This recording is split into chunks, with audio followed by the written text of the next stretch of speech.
Alhamdulillahilladzi arsala rasulahu bil huda wa dinil haqq liyuzhirahu 'ala ad-dini kullihi walau karihal musyrikun. Asyhadu an la ilaha illallah wahdahu la syarika lah. Iyyahu na'budu wa iyyahu nasta'in. Wa asyhadu anna Muhammadan 'abduhu wa rasuluhu al-mab'uts rahmatan lil 'alamin. Allahumma fashalli wa sallim wa barik ala hadzal nabiyil karim wa ala alihi wa ashabihi ajma'in.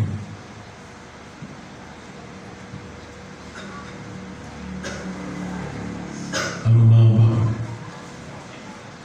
Ya ayyuhal hadirun, usikum wa iyaya bittaqwallah faqad fazal muttaqun. Ya ayyuhalladzina amanu taqullaha haqqa tuqatih wa la tamutunna illa wa antum muslimun. Qala Allah Ta'ala fil Qur'anil Karim, A'udzu billahi minasy syaithanir rajim. Innal ladzina amanu wal ladzina hajaru wa jahadu fi sabilillah ulaika yarjuna rahmatallah wallahu ghafurur rahim. Sesungguhnya orang-orang yang beriman, orang-orang yang hijrah,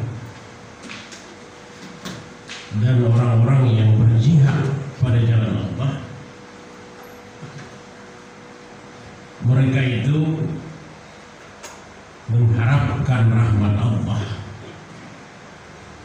dan Allah Maha Pengampun lagi Maha Penyayang. Sallallahu alaihi wasallam. Bapak-bapak, saudara-saudara, kaum muslimin, jemaah Jumat yang insya Allah dimuliakan Allah Subhanahu wa Ta'ala. Puji dan syukur kita ucapkan kepada Allah atas semua nikmat yang diberikan kepada kita dan telah kita nikmati.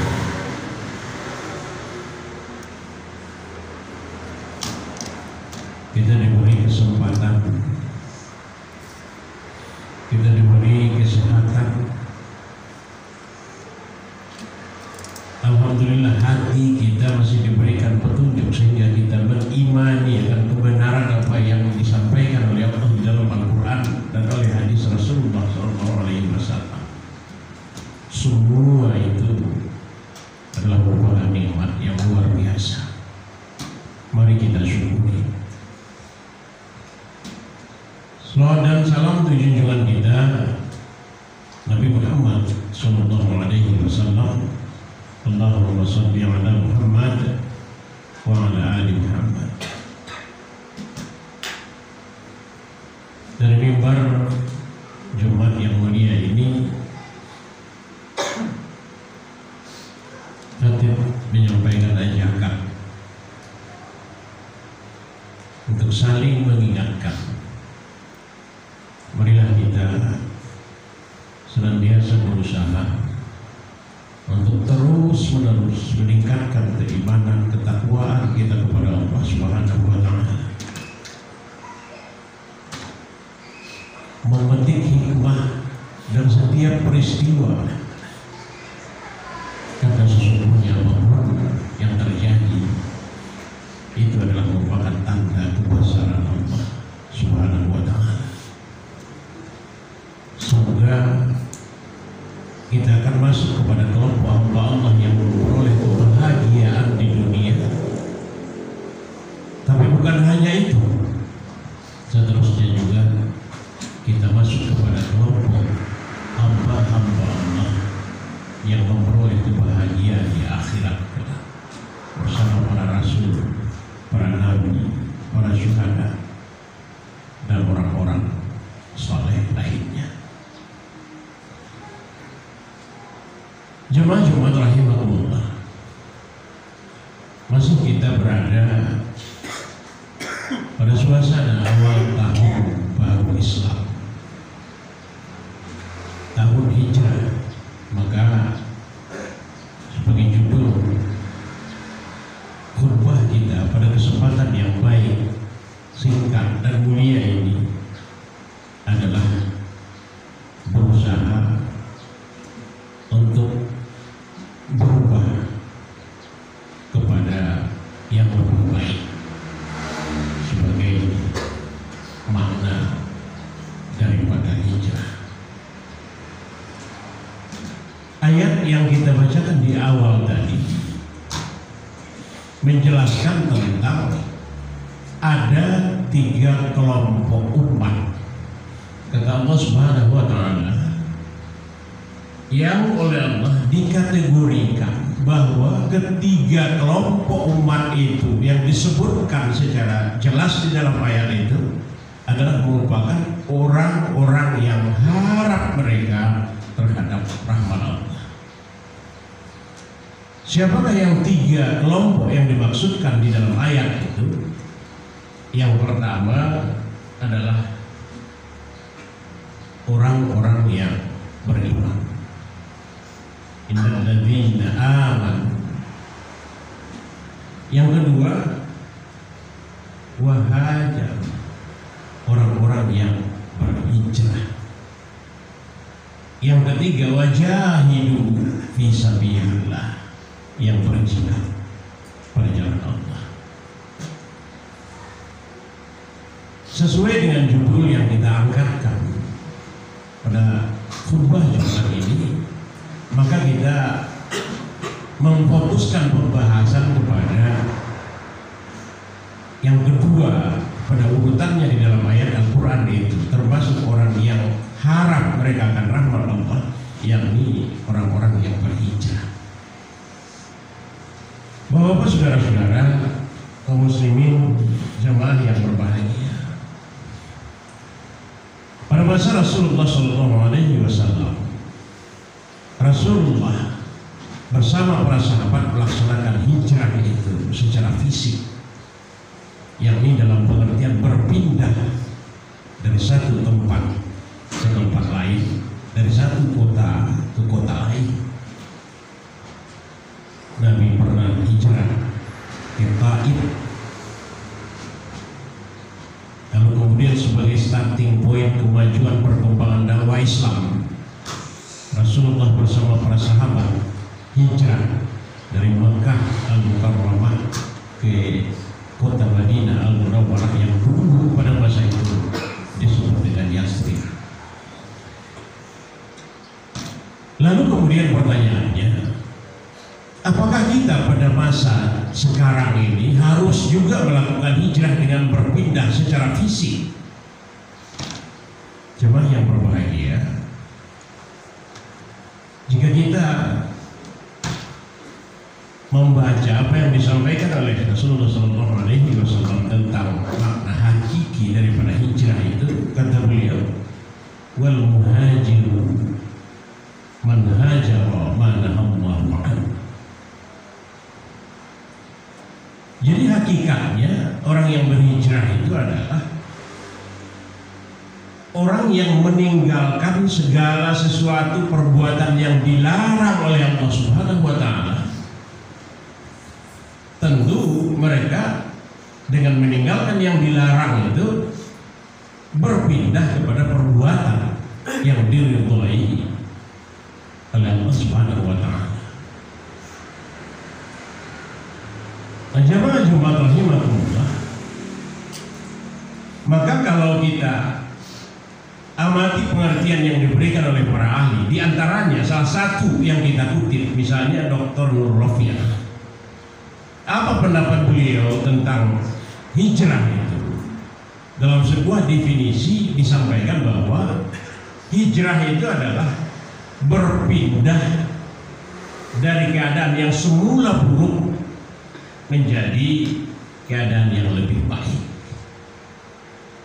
Dari kondisi yang sudah baik berpindah kepada yang lebih sempurna atau yang lebih baik. Maka lingkup hijrah itu dijelaskan. Pertama, bagaimana merubah, memperbaiki diri sendiri,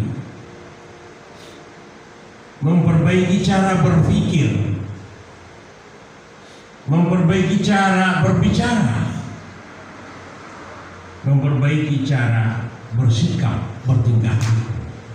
Semua aspek itu akan kelihatan sebagai hikmah bagi orang yang di dalam dirinya memaknai hijrah itu sebagai perubahan dari meninggalkan apa yang dilarang oleh Allah Subhanahu wa taala, berpindah kepada apa yang diperintahkan oleh Allah Subhanahu wa taala atau yang diridhoi oleh Allah.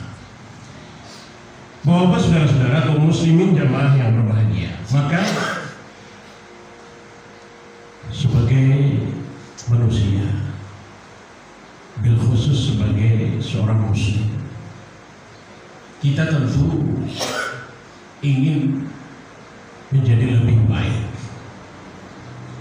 Kita tentu ingin, kalau diibaratkan di dunia ini kita diberikan kesempatan oleh Allah Subhanahu wa taala untuk hidup, maka seyogianya jika diibaratkan kepada sebuah perniagaan atau perdagangan, maka tentu sebagai seorang manusia normal, apalagi sebagai seorang muslim, kita ingin untuk kita beruntung di dalam perdagangan itu.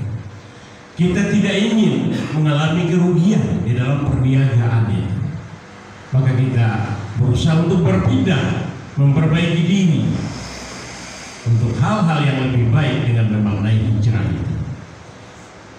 Lalu apa upaya yang bisa kita lakukan untuk bisa merubah diri agar kita memperoleh keberuntungan, agar kita tidak memperoleh kerugian atau tidak tergolong kepada orang-orang yang merugi di sisi Allah Subhanahu wa taala? Hal itu dapat kita lihat di dalam Al-Quran. A'udzubillahi minasyaitonir rajim. Innal ladzina yatluna kitaballah.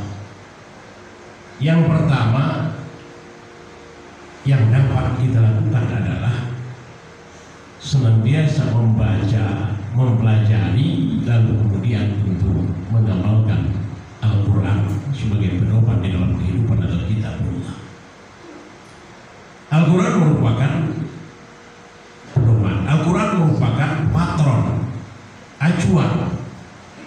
Maka di sana ada larangan, di sana ada perintah, di sana ada hal-hal yang baik, di sana juga ada hal-hal yang diceritakan tidak baik dan perlu dijauhi. Itu yang pertama, menjadikan Al-Quran sebagai pedoman. Yang kedua, waqamus shalah, mendirikan sholat. Kenapa ini? Apa hubungannya dengan kita tidak akan memperoleh kerugian atau kita akan memperoleh keberuntungan di dalam perdagangan kalau kehidupan ini kita ibaratkan sebagai perniagaan?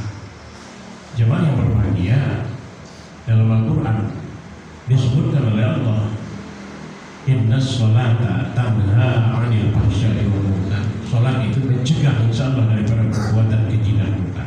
Apa kaitannya? Salat isinya adalah merupakan komunikasi dengan Allah. Salat isinya adalah doa. Salat isinya adalah zikir kepada Allah. Ketika kita salat, artinya kita meleburkan diri kita kepada suatu keyakinan terhadap kebenaran apa yang disampaikan oleh Allah dan adanya Allah.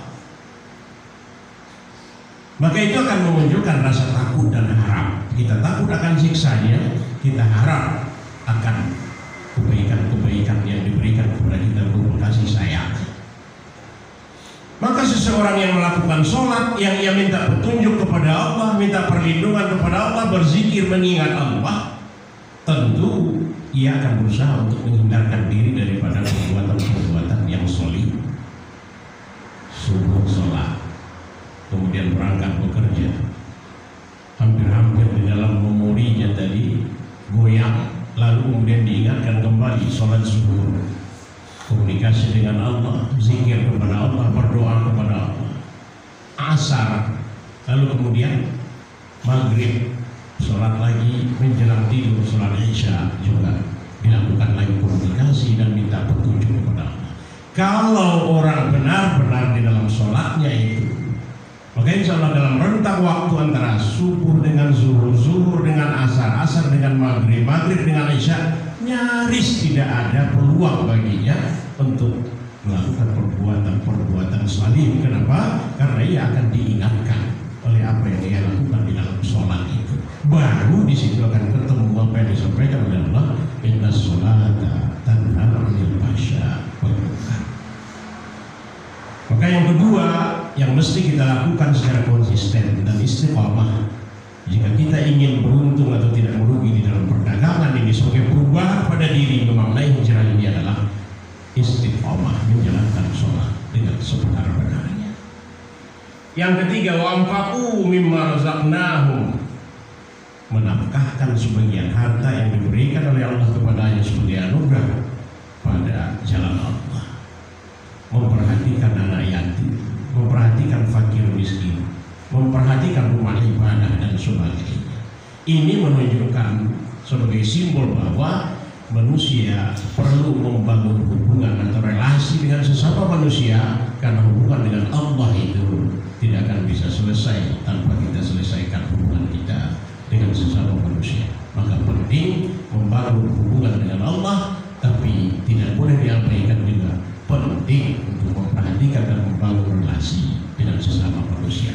Nah, di ujung ayat itu kata Allah Subhanahu wa taala, yarjuna tijaratan lan tabura. Mereka itu adalah orang-orang yang berharap bahwa di dalam perniagaannya mereka tidak merugi. Jemaah yang berbahagia, mudah-mudahan dengan memaknai perubahan dari tahun 1443 pada tahun 1444 Hijrah ini, kita berusaha untuk meninggalkan apa yang dilarang oleh Allah Subhanahu wa taala, berpindah kepada kebaikan sesuai dengan petunjuk Al-Qur'an dan Sunnah Rasulullah sallallahu alaihi wasallam. Semoga